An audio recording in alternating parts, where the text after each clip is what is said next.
반갑습니다. 분양문입니다. 지난번 영상에서 주택 구매 실패하지 않는 법, 성공적으로 주택 구매하는 법에 대해서 안내를 해드렸었는데, 좋은 집을 고르셨다면, 이제 당첨이 되셨다면 분양권 취득 시에 투입되는 자금 계획을 세우셔야 되겠죠. 입지나 상품만큼 어쩌면 그 이상으로 중요한 내용이라고 할 수 있겠습니다. 아무리 좋은 물건을 선정했다고 하더라도 계약 조건이 안 좋거나 또는 중도금 대출이 불가능하다면 내 것으로 만들 수가 없기 때문에 굉장히 중요한 내용이라고 볼 수 있겠습니다. 우선 보증 건수와 한도에 대한 내용인데, 전에도 한번 안내해드린 적이 있어서 자료와 함께 간략하게 말씀드려 보겠습니다. 상세히 알고 싶으시면 잠시 영상을 멈추시고 올려드린 자료, 이 안내 자료를 참고하시면 되겠습니다. 중도금 대출 기본안은 규제지역 세대당 1건, 비규제지역 세대당 2건입니다. 보고 계신 표를 자세히 보시면 세대 기준의 인별 기준이 있으니까 그 표를 참고하시면 되겠습니다. 규제지역은 HF, 허그 2개의 보증사 중 하나만 가능하고요. 비규제지역은 보증사별 각각 1건에서 총 2건이 가능합니다. 각별히 유의하셔야 될 점은, 규제지역에서 우선적으로 실행된 중도금 대출 건이 있으신 상태에서 비규제 지역에 추가 실행을 해서 총 2건까지 가능하지만, 반대로 비규제 지역에서 우선 실행된 중도금 대출 건이 있다면 규제 지역에 추가 실행은 불가능합니다. 그리고 2건 실행 시에 보증사가 다르면 책정된 한도를 각각 보증사별로 보겠지만, 동일한 보증사라면 해당 보증사에 책정되어 있는 한도 내에서 2건을 실행해야 되기 때문에 한도가 부족한 상황이 생길 수 있으니까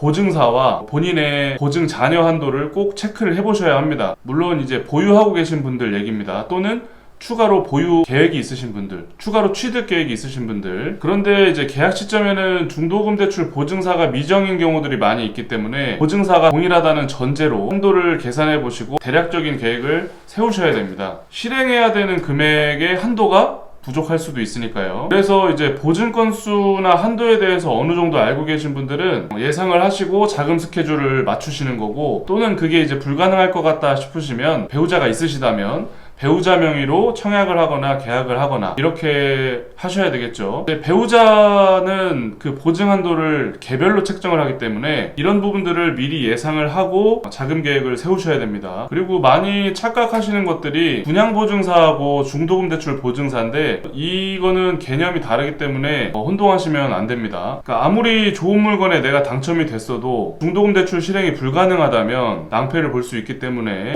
투자를 많이 하시는 분이나 아니면 이미 분양권을 보유하고 계신 분이나 또는 분양권을 추가로 취득을 계획하고 계신 분이라면 중도금 대출 실행 비율이 낮거나 또는 사업 주체의 자체 보증이거나 이런 물건을 선호하실 수밖에 없고, 그렇지 않다면은 이제 잔압을 해야 되는 경우가 생기기 때문에 필수적으로 이 좀 전에 말씀드린 부분들은 꼭 미리 체크를 하셔야 됩니다. 지난번에 소개해드렸던 신내포의 이지더원 3차하고 구내포의 모하미르의 노가 분양 중에 있죠.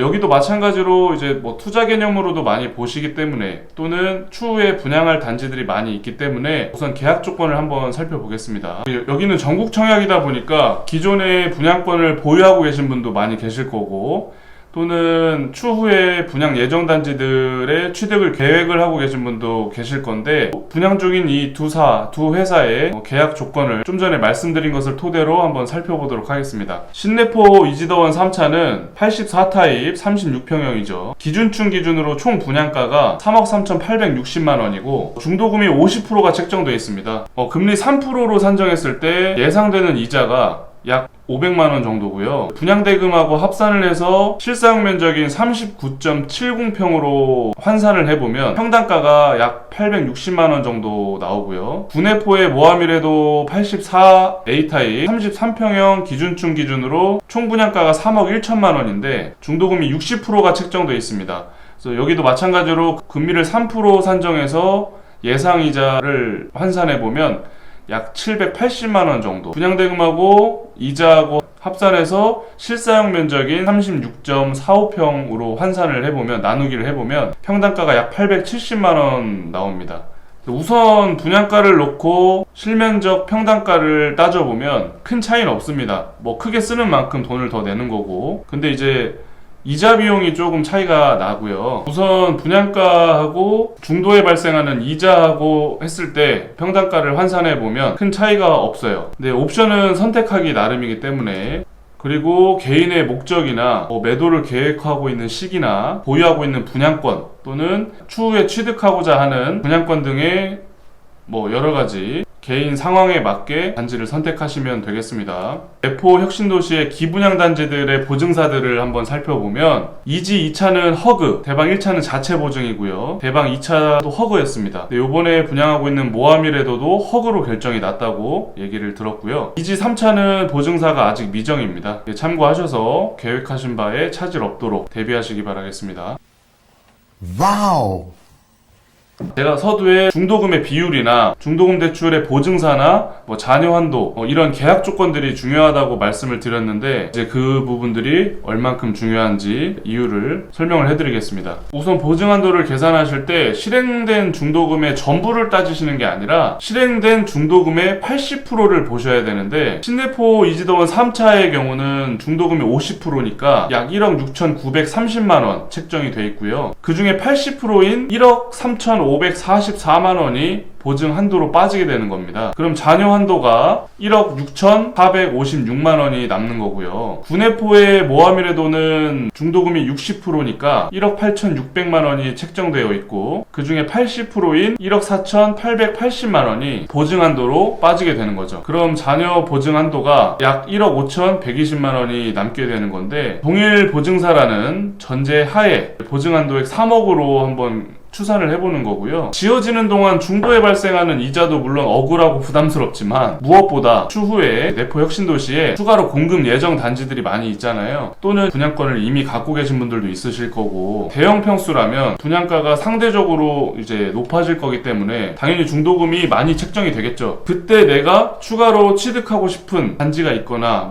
평형대가 있거나 그렇다고 하더라도 중도금 대출 비율이 많이 책정이 돼 있어서 한도를 많이 사용을 했다면 나중에 추후에 한도가 부족한 상황이 발생할 수도 있겠죠. 그런 짓은 하지 말아야 했는데 난 그 사실을 몰랐어. 그래서 한도를 조금이라도 더 남겨놓는 쪽이 아무래도 유리할 거라고 말씀을 드리는 겁니다. 물론 그 당시 개인의 상황이나 사정에 따라서 차이가 있겠죠. 잔압할 여력이 있을 수도 있고, 자체 보증일 수도 있고, 보증사가 다를 수도 있고, 기존에 보유하고 계신 분양권이 중도금 대출 비율이 적어서 한도가 좀 여유로울 수도 있고요. 아까 말씀드린 것처럼 배우자 명의로 하게 될 수도 있고, 여러 가지 상황은 그때 가봐야 아는 거겠지만, 우리가 발생할 변수들을 모두 예측할 수 없기 때문에 현재 우리가 지금 알 수 있는 것들, 대비할 수 있는 것들은 대비를 하는 게 맞겠죠. 그래서 어쨌든 추후에 분양하는 물건들은 어느 지역이든 분양가가 오를 거기 때문에 중도금 대출 비율도 당연히 올라갈 거예요. 그래서 계획성 없이 당장 취득을 하시는 것보다는 제가 앞서 말씀드린 부분들을 한 번씩 짚어보시고 진행하시는 게 나중에 문제를 최소화할 수 있지 않을까, 변수를 최소화할 수 있지 않을까라는 생각을 해보고요. 고객님들이 이제 계약을 하실 때 많이 오해하시는 게 있는데, 공급금액 납부 일정에 보면 신내포 이지더원 3차는 중도금이 50%니까 50%의 5회차 납부,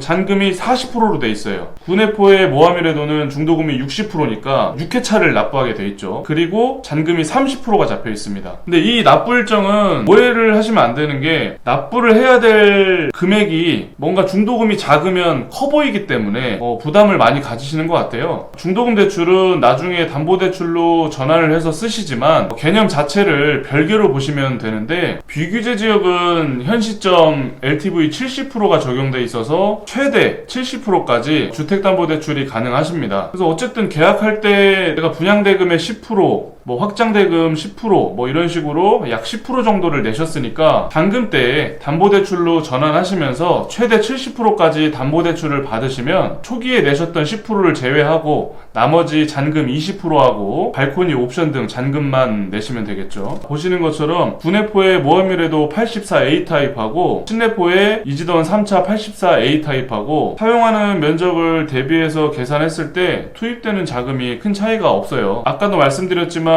이제 모하미레도 같은 경우는 중도금이 60%이기 때문에 총 이자가 한 780만원 정도 나올 거고요. 물론 이거는 책정되는 이율에 따라서, 금리에 따라서 달라질 수 있습니다. 신내포의 이지더원 3차 같은 경우는 총 이자가 500만 원 정도 나올 건데, 어쨌든 중도에 발생하는 금액은 이지던 3차가 중도금 대출 비율이 적기 때문에 조금 덜 나오고요. 나중에 잔금하실 때는 뭐 약 1000만 원 정도 차이가 나기 때문에 조금 더 큰 집을 원하시면 뭐 이지던 3차를 선택을 하시면 될 것 같네요.